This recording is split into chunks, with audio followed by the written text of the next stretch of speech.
Aren't these the cutest? These are part of the Lemon 8 promo package that I got from the winter challenge. But aren't they the cutest? They are just one pair. I have three pair of them and a ear wrap. I love these. The weather right now is like just cozy enough that I can still wear like all of my fleece attire, but be extra cute at the same time.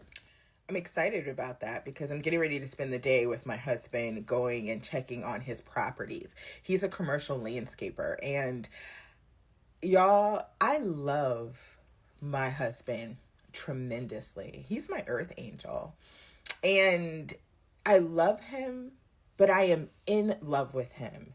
And after 20 years of union, 20 earth rotations, okay, I've learned a bit about relationships, but one of the biggest components that I'm grateful for is that we worked through the turbulence.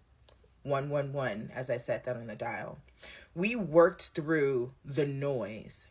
We worked through the discomfort, and we worked to heal and mend the generational wounds that we both possess. We did that together. Now we're expanding, growing, and capitalizing together.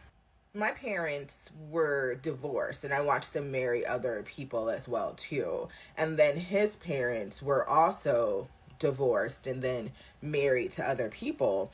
And while that puts a strain on not only the children, but the family dynamic, because despite what we may speak openly, there's animosity that brews underneath the surface, and it becomes a part of who we are and how we view relationships.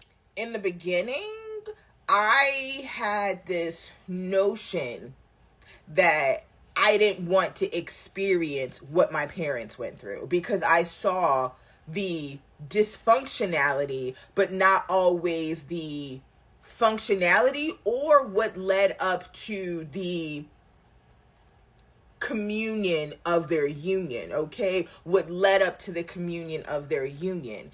And while I'm not saying there weren't like happy moments and loving, nurturing experiences, because that's what got them together, there were more of the turbulence because as I grew older, as being the eldest in my family as well too, the eldest daughter in my family, as I got older and then their relationship started to dissolve, those were the more notable moments because it became a staple in the relationship with my parents. So one of the things I knew was I didn't want to experience what I watched my mother go through.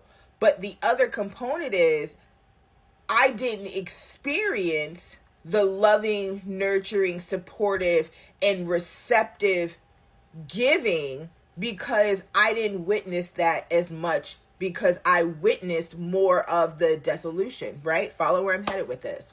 So often we get into relationships with the notion of, I don't want to experience what my parents experienced, especially if it came from a place of hurt, loss, abandonment, and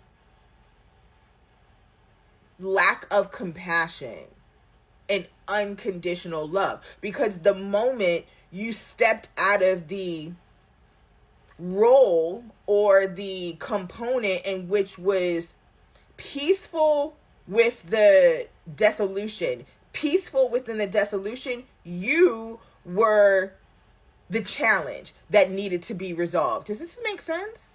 Are you relating to this? 429 with that paused. Okay, so 429 is right on time. Okay, 429 is right on time, baby. 111 and 429. But when you witness those types of scenarios and experiences, bottom of the deck, Ooh, Sekhmet coming through. Listen, Sekhmet and Layla, the saint of spoken words. Every word I say becomes a prayer. I'm the author of my own story. And Sekhmet, the lady in red, that's my boo right there. I am pure strength. I honor my anger by giving voice to it. It aligns exactly what we're talking about. But splitting the deck so I can shuffle, I'm going to just use my nightstand right here. When that's the level of experiences that you're used to, building songs, okay? Me and my husband collaborate on music together, so songs.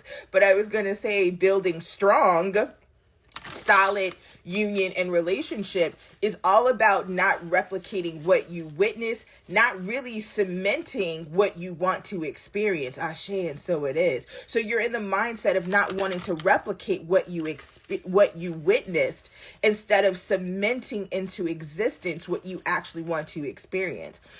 Majority of us were not taught how to have healthy relationships.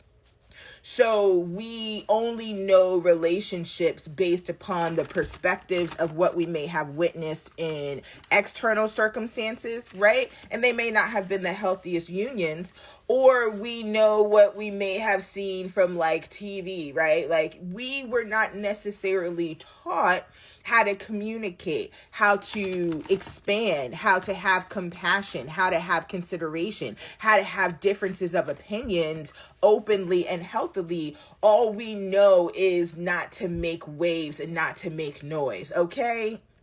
But it's in that blocking of voice, okay? It's in that blocking of energy. So energy and motion, your emotions, it's the blocking of that emoting that prevents the real union and connectivity from actually taking shape. And I had to sit back and witness that in myself. I had to sit back and witness that, yes, Ashe, and so it is. So we have the Dakini, the enlightened feminine. My gut instinct is wise beyond reason. I trust my intuition to guide me, as I say. And then the goddess of compassion, Kuan Yin. I recognize suffering in order to release it. Curiosity breeds compassion, right? Curiosity breeds compassion. And compassion for me is going to be the energy of the compass. Your energy and motion, but leading, right? Leading from the gut. So knowing when it's time, and then knowing when to fall back and move forward, right? Like knowing when to fall back and move forward. And if we're talking about that Dakini and the enlightened feminine, that's the crux and the challenge often, because we're not utilizing that feminine power. We're not in that soft energy. We're in that over masculine component of being, well, I don't want to cause waves and make noise, so I'm just gonna hold it in. I'm just gonna move forward. I'm just going to do it myself, right? Like and you keep doing and never extinguishing in order to witness, in order to find a new direction. Why? Because there's no compassion and your compass is jaded. That makes sense. So these are some of the components that I personally had to unpack in order to get to a space where a healthy union was my reality. Because it wasn't initially the seeds that I were sown, it was the seeds that I had to learn how to nurture. But at first, it had to be the seeds that I was willing to grow. And with that, bottom of the deck, white buffalo calf woman, the prophetess of the sacred way. My heart is a compass, and the path of love is true abundance. And I'll leave us with that.